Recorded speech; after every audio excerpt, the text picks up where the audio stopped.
Spécial, le culte d'aujourd'hui. Quand nous disons spécial, ce n'est pas différent par rapport à la parole, mais par rapport au programme, n'est-ce pas? Nous allons terminer à 16h, donc il nous reste encore 34 minutes. Donc je veux tâcher de m'exprimer très rapidement et donner ce qui est dans mon cœur. Nous allons ouvrir notre Bible dans le livre de 1 Timothée. 1 Timothée, chapitre 2. 1 Timothée, chapitre 2. 1 Timothée, chapitre 2.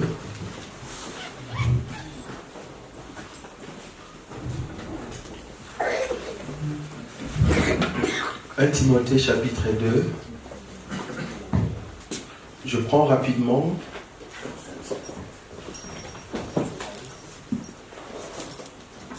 Donc je vais juste faire un rappel pour ceux qui n'étaient pas là le dimanche passé. Je prends le verset 9. La Bible dit: « Je veux aussi que les femmes vêtues d'une manière décente, avec pudeur et modestie, ne séparent ni de tresses, ni d'or, ni de perles, ni d'habits somptueux. » Ça va? Donc c'est le verset qu'on a lu la fois passée. Donc je vais essayer de reprendre en fait ce qu'on a dit le mercredi pour tous ceux qui n'étaient pas là. Donc le mercredi, on a expliqué en fait c'est quoi l'habit somptueux. On a essayé de dire que Paul, qui est en fait un frère qui a aidé Timothée à retrouver le chemin de la foi, il va donner des conseils à Timothée, qui était le pasteur de l'église d'Éphèse. Il va lui donner des conseils pour que Timothée soit capable d'enseigner au peuple qui venait dans son église à Éphèse. Je vous ai dit que Éphèse était en fait une ville, si nous la mettons aujourd'hui à notre temps, la ville ressemble à Champs-Élysées ou à Londres. Donc ce sont deux villes très considérées à l'époque de Paul. Alors les gens qui vivaient à cette époque-là, à Éphèse, c'était des gens qui étaient riches, en fait. Ils avaient de biens considérables. Alors, Timothée, qui était un pasteur et qui acceptait, qui recevait, en fait, le bien-aimé qui venait dans son église, il devait marteler, n'est-ce pas, mettre, comme on dit, de sceau sur l'enseignement en ce qui concerne la pudeur, parure, modestie et voire même la somptuosité, c'est-à-dire les habits qu'on doit se présenter à l'église. J'avais très marqué la fois passée. Donc j'avais pris au fait une écriture que nous allons encore prendre ensemble avec vous. Donc je suis dans le livre de... Je prends une écriture, Ésaïe chapitre 52. Je veux rappeler juste ce que je dis le mercredi. Ésaïe chapitre 52. Regardez vos portables pour éviter le son magnétique. Alors, Ésaïe chapitre 52. Ésaïe chapitre 52. Je prends le premier verset. Réveille-toi, réveille-toi, revêt ta parure, Sion. Revêt tes habits de fête, Jérusalem, ville sainte. Cette écriture, je vous ai dit, le prophète Ésaïe était en train, en fait, de dire au peuple d'Israël de revêtir la valeur, parce que je vous ai expliqué la parure la fois passée, de revêtir la valeur qui manquait à Israël, parce qu'à un moment, Israël était dans la fatigue. Israël se trouvant dans des difficultés, Israël ne revêtait plus ou ne se rayonnait pas de ses parures. Alors, Ésaïe va essayer de consoler Israël pour que Israël retrouve ses pas. Mais en consolant, il a pris en fait l'image d'Israël qui doit revêtir des habits. Mais regarde comment il explique ces habits. Il dit, ces habits-là doivent être des habits de fête. Donc, une personne qui est bien habillée. Donc, Israël, réveille-toi et réveille tes comportements, tes habitudes d'une personne qui est bien vêtue. Quand nous disons bien vêtue, c'est par rapport à Ésaïe, ce ne sont pas les habits physiques, mais il parlait de la valeur d'Israël par rapport aux autres nations. Mais cependant, nous avons pris le verset pour voir qu'il y a une différence entre un habit et un habit de fête. que Paul est en train de nous donner. Pourquoi je dis cela? Vu que c'est une exhortation, parce que c'est un rappel, je prends directement le verset clé de la fois passée, Luc chapitre 7. Luc chapitre 7. Luc chapitre 7. Je prends le verset 25. Luc chapitre 7, verset 25. Je commence à partir du verset 23, c'est mieux. Le verset 24, qu'est-ce que j'ai dit? 24. Donc Luc chapitre 7, verset 24. Lorsque les envoyés de Jean furent partis, Jésus s'est mis à dire à la foule au sujet des gens: qu'êtes-vous allés voir au désert? Un roseau agité par le vent? Mais qu'êtes-vous allés voir? Un homme vêtu d'habits précieux ou habits magnifiques? Vous voyez? Dans d'autres termes, dans d'autres versions, on dit habits magnifiques. Et puis il continue, il dit: voici ceux qui portent des habits magnifiques et qui vivent dans le délice sont dans la maison du roi. Vous voyez, c'est là? Donc par rapport à ces versets, Jésus est en train de nous donner, de montrer qu'un habit magnifique, ce sont ceux qui ont l'argent. Donc ceux qui ont l'argent, les habits qu'ils achètent, ce sont des habits considérables. Donc ils vont miser sur ces habits-là. Donc quand tu vois un habit d'un riche, il faut que cet habit reflète la valeur et le rang de cette personne. Vous voyez? C'est comme ça que Jésus présente les choses. Cependant, Paul nous dit, en ce qui concerne de parure, dans le livre de 1 Timothée chapitre 2, à partir du verset 9 et en descendant. Je vous ai dit la fois passée, il y avait parure d'or, il y avait parure de tresse, parure de coiffure compliquée, et parure maintenant des habits. Ça va? Je vous ai dit, il y a une différence entre mettre un bijou et se parer d'un bijou. On a fait la différence la fois passée. Maintenant, ici, il y a une différence entre mettre un habit et mettre un habit somptueux. C'est ça la différence. Donc ici, vous allez voir que Paul est en train de dire à Timothée que quand tu es pasteur et que tu es à l'église, il ne faut pas que les bien-aimés qui viennent à l'église aient cette parure-là. C'est-à-dire, venir à l'église pour montrer que je suis riche. C'est ça qu'on a dit. Parce que nous ne sommes pas des orgueilleux. Nous sommes ceux qui se présentent dans la simplicité. Vous voyez? Donc, les gens qui viennent dans ton église, il ne faut pas qu'ils soient des orgueilleux. Venez avec simplicité. C'est-à-dire, je vous ai donné l'exemple du roi Philippe. Si Dieu nous fait grâce et qu'il accepte cet évangile, et s'il vient ici au milieu de nous avec sa tenue royale, remplie d'or, de diamants, avec leur sceptre, je crois que même ceux qui sont dehors vont dire: il y a un monsieur qui est entré ici. Mais s'il venait en chemise, tricot simple, bien que ce cher, hein, mais simplicité, il peut entrer sans qu'une personne puisse le savoir. Inaperçu, comme on dit. La personne peut entrer sans qu'on puisse remarquer. Ça, c'est la simplicité. Bien que la personne est riche, nous ne condamnons pas la richesse. Nous ne condamnons pas les gens d'être riches. Non. Au contraire, c'est très bien si Dieu vous accorde cette grâce de devenir riche. Mais cependant, en étant riche, soyez simple. Ne soyez pas orgueilleux. Vous voyez? Donc, Paul voulait dire à Timothée, en fait, quand tu enseignes ces choses, dis aux bien-aimés de ne pas être des orgueilleux. C'est-à-dire, je veux à l'église pour qu'on puisse me voir. Ça, c'est pas bon. Je veux à l'église pour bénéficier de la parole de Dieu et que ma vie change. Même si je suis riche, je ne veux pas les montrer aux bien-aimés. Je vous ai dit la fois passée, si un Obama venait en ces lieux, s'il se met en costume, il faut qu'on vous dise le prix. Mais sinon, il est simple. Parce que c'est un monsieur qui aime la simplicité. Vous voyez? Mais cependant, le prix de ses habits est cher. Vous voyez? Donc, la simplicité, c'était en fait ça l'enseignement sur le mot parure des habits. J'avais pris une autre écriture. 1 Timothée, chapitre 6. Regardez ce que Paul est en train de dire à Timothée ici par rapport aux hommes riches. 1 Timothée, chapitre 6. Je vais y arriver. 1 Timothée chapitre 6. Je prends le verset 17. Je prends le verset 17. Donc 1 Timothée chapitre 6, le verset 17. La Bible dit ceci. Recommande aux riches du présent siècle de ne pas être orgueilleux. Vous voyez? Ça c'est la Bible, c'est pas moi. C'est la Bible.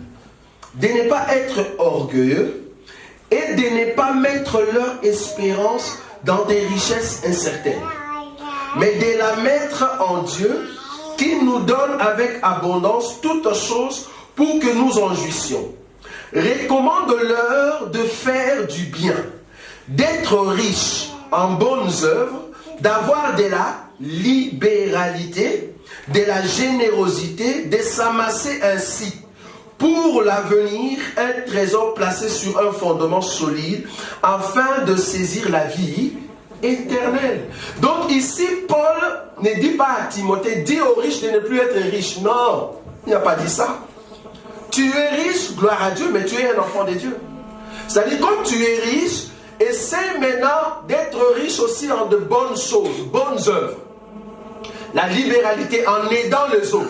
C'est-à-dire, quand je viens à l'église et que Dieu met en ma possession la richesse, c'est pour aider les autres.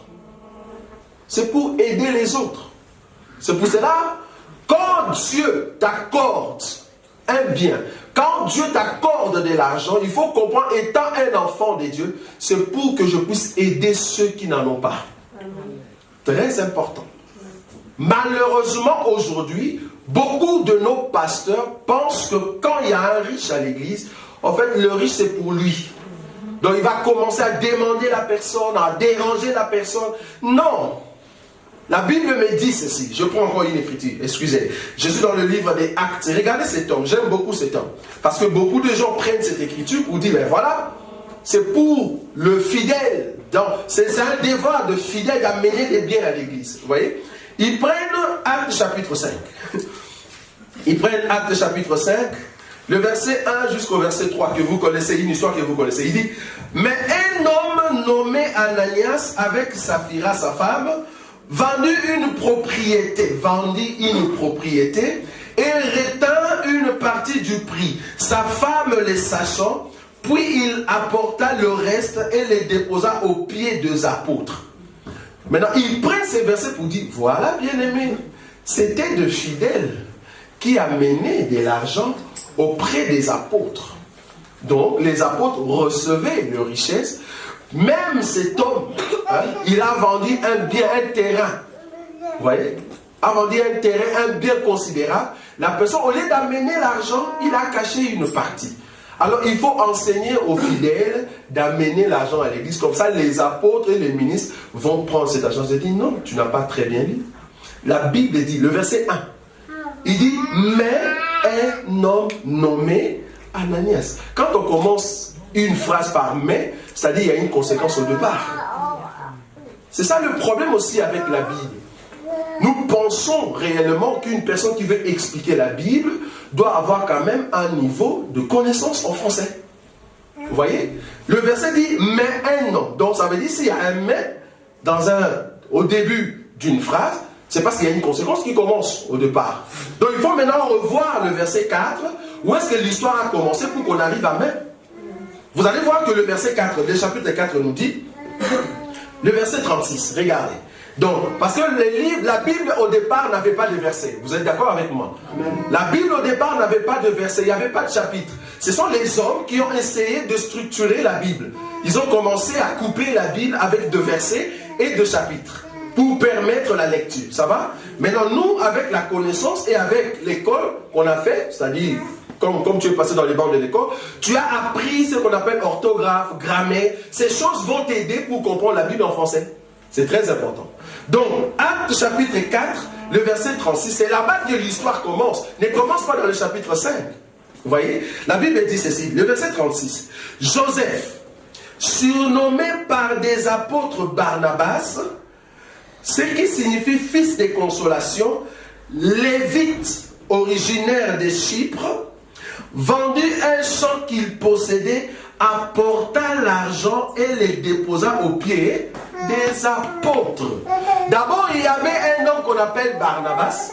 Or, c'est Barnabas, c'est lui qui a amené Paul auprès des apôtres. C'est Barnabas, c'était un ministre, c'est un homme de Dieu. J'ouvre avec vous. Actes chapitre 13. Actes chapitre 13. Peut-être vous allez dire, mais où est-ce qu'il était homme de Dieu? Actes chapitre 13. Le verset 1. Il y avait dans l'église d'Antioche des prophètes, des docteurs. On commence à citer. Barnabas, Siméon appelé Niger, Lucius de Cyrène, Manaën qui avait été élevé avec Hérode, le Tétrarque, et Saul, pendant qu'ils servaient les seigneurs dans leur ministère. Donc même Barnabas était un ministre. La Bible dit, le Saint-Esprit dit, mettez-moi à part Paul et Barnabas. Donc Barnabas était aussi un ministre, mais comme tout ministre c'est un enfant de Dieu, lui aussi a reçu un bien de la part de Dieu. Il vend le terrain et il amène l'argent auprès des apôtres. Donc même un homme de Dieu peut faire aussi des dons à l'église. C'est pas seulement pour le fidèle. Un pasteur qui ne fait pas de bien, il a un problème avec Dieu. Là, ils vont sauter, ils disent non, bien-aimé, tu n'as pas bien lu Galates 6. Attends, on va les prendre. Galates chapitre 6. Nous allons les prendre. Galates chapitre 6. Galates chapitre 6. Le verset 6. Il dit, bien-aimé, regarde le verset ici. La Bible dit, Galates chapitre 6, verset 6. Que celui à qui l'on enseigne la parole fasse part de tous ses biens à celui qui l'enseigne. J'ai entendu un homme, un frère, qu'on appelle le frère dans des réseaux sociaux, qui a très mal expliqué ce verset. Nous expliquons le verset par rapport à la pensée biblique. Il ne faut pas expliquer selon vous. La Bible dit que celui à qui l'on enseigne la parole fasse part de tous ses biens à celui qui l'enseigne. Quand on dit fasse part de tous ses biens, le bien ici, ce ne sont pas la gentillesse. Comme le monsieur a dit, non, c'est la gentillesse. Le fait que tu souris tout le temps, tu salues les gens, c'est ça des biens qu'il faut faire part. J'ai dit non, tu n'as pas très bien compris. Parce que pour comprendre un verset, d'abord, le principe grammatical, c'est de lire un chapitre, comprendre la pensée de la personne qui a écrit ce récit, et comme ça, tu vas ressortir les idées, ce que nous appelons méditation. Vous voyez? Le verset 6, c'est vrai, là-bas, on nous a dit de faire part avec celui qui vous enseigne, gloire à Dieu. Mais ce n'est pas seulement l'homme de Dieu. Donc, si tu as de bien, ce n'est pas que tu vas le faire seulement à l'homme de Dieu. Il faut descendre pour comprendre ce que dit la Bible. Je descends. Je suis dans le verset 9. Ne nous lassons pas de faire le bien. Parce qu'il y a d'autres qui mémorisent le verset. Vous voyez? Ils mémorisent ce verset. Ils pensent que c'est le même verset qui reste dans ce chapitre. Non, il y a d'autres versets qu'il faut lire.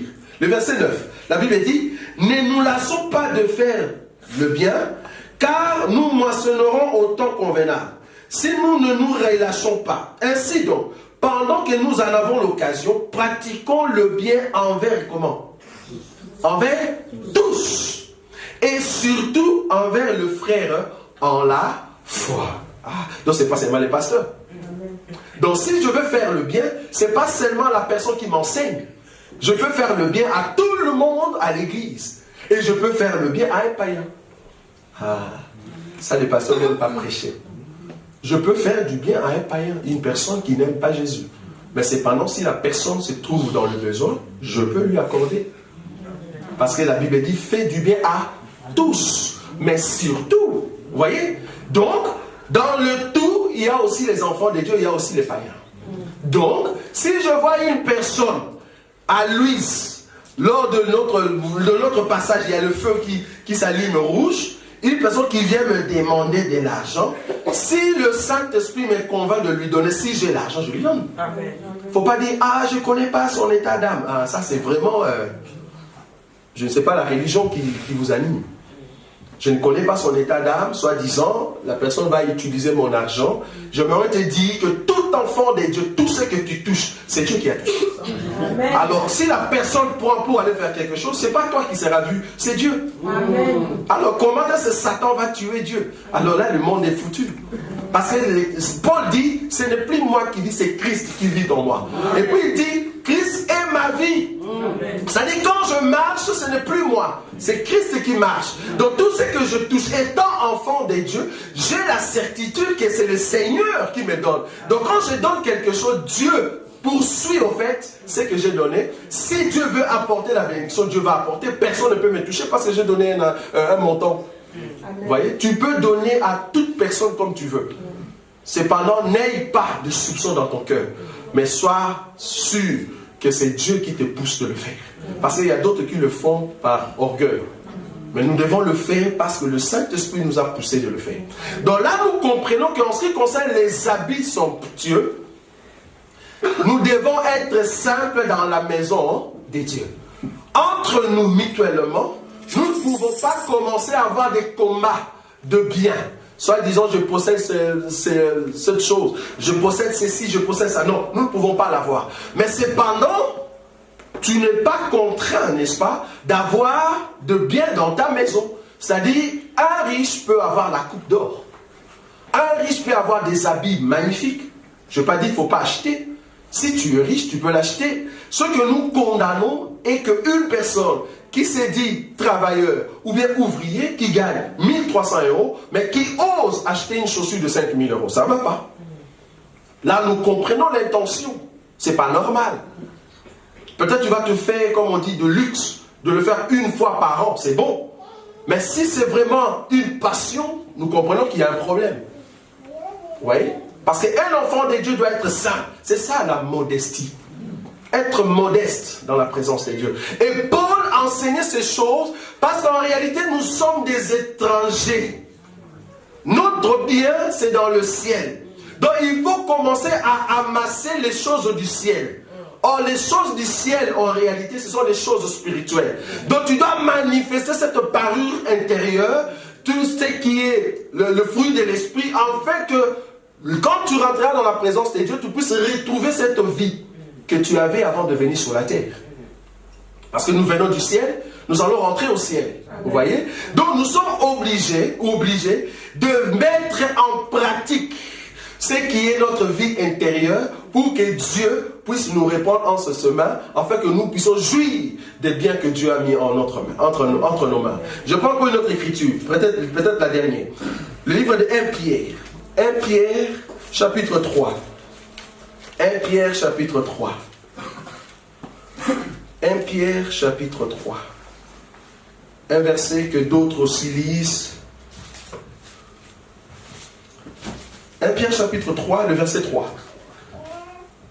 1 Pierre, chapitre 3, le verset 3, la Bible dit: ayez non cette parure extérieure qui consiste dans les cheveux tressés, les ornements d'or ou les habits qu'on revêt. Mais la parure intérieure est cachée dans le cœur. La pureté incorruptible d'un esprit doux et paisible, qui est d'un grand prix devant Dieu. Ainsi séparait autrefois le sainte femme qui espérait en Dieu, soumise à leur mari, comme Sarah, qui obéissait à Abraham et l'appelait son Seigneur. C'est d'elle que vous êtes devenus le fils en faisant ce qui est bien, sans vous laisser troubler par aucune crainte. Cette écriture ne veut pas dire ne mettez pas des bijoux. Non. Cette écriture veut dire ne mettez pas de parure en bijoux, parure en coiffure compliquée et parure d'habits somptueux. Il y a une différence entre parure et maître.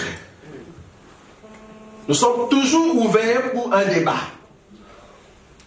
Parce que vous allez voir les femmes qu'on a citées ici. On a cité juste le nom de Sarah. Mais je me te dire que parmi cette femme, il y avait aussi Rebecca. La Bible me dit que le serviteur le plus ancien va donner des bijoux. Rebecca n'a pas dit non. Par l'Esprit de Dieu, je ne peux pas mettre les bijoux. Non. Rebecca a accepté cela. Et Dieu n'a pas dit que c'était un péché. Il y a une différence entre mettre et séparer. Si dans ta maison, tu ne peux pas t'en passer, comme on dit, des bijoux, là il y a un problème. C'est-à-dire, sans les bijoux, tu n'es pas belle. Alors là, il y a un problème. Là, il y a un problème. Sans de coiffure compliquée. Hein? Parce que hier, on a été dans une fête. C'est bizarre, le fête congolais. On a été dans une fête. En tout cas, j'ai vu des cheveux, mais il y a des cheveux et cheveux. C'était tout jaune, jaune, et en plus, sorte d'or. Vous voyez, ça brillait. Et puis avec le système de comment on dit, make-up. Si c'est make-up, donc ils mettent de poudre. Et puis ça te change complètement. Même si tu avais des boutons, une femme qui se réveille le matin, elle est différente avec la femme qu'on voit à 22 heures. Elle va vous mettre des peintures, retouches, deuxième couche, troisième couche, et puis elle change complètement. Tu te dis, waouh, elle sort du ciel. Mais le matin, se réveillant, l'eau sur la face, waouh, c'était toi. Vous voyez? La métamorphose, comme on dit. Tu prends tout ton temps, 1 heure, et tu vas voir 1h30. Vous toquez, ah, on veut prendre douche. Ah non, j'arrive, je finis. 1h30. Mais dis à cette personne de prier seulement 30 minutes. Ah, j'ai mal au genou. Vous voyez? Donc, on ne peut pas passer notre temps à s'embellir pour être un objet de séduction. Ça, il faut éviter en tant qu'enfant de Dieu. Tu ne peux pas séduire le monde. Tu ne peux pas. Tu dois te préparer à séduire Jésus. Amen. Ah, Jésus. Il faut séduire Jésus. Comment on séduit Jésus? Quand tu fais ce qu'il veut. Tu veux séduire ton mari? Fais ce qu'il veut.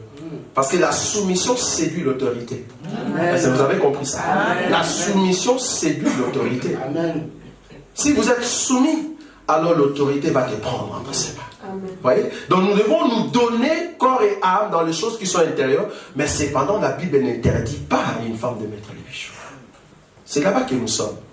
La Bible dit, tout est utile, mais je ne me laisserai pas asservir. C'est-à-dire, Dieu a permis tout, mais cependant je ne peux pas être esclave de la chose. Je ne peux pas. Dieu a permis que je puisse mettre un bijou. Parce que Dieu l'a fait dans le livre d'Ézéchiel. Quand il parlait d'Israël, Ézéchiel chapitre 16. Mais cependant, Dieu ne veut pas que je sois esclave des bijoux. Esclave de ma chair. Parce qu'en réalité, tu es un esprit. Et cet esprit doit dominer la chair. Ce n'est pas tout ce que la chair te demande que tu dois donner. Parce que tu dois avoir l'autorité en toi-même pour diriger ta chair. Vous comprenez?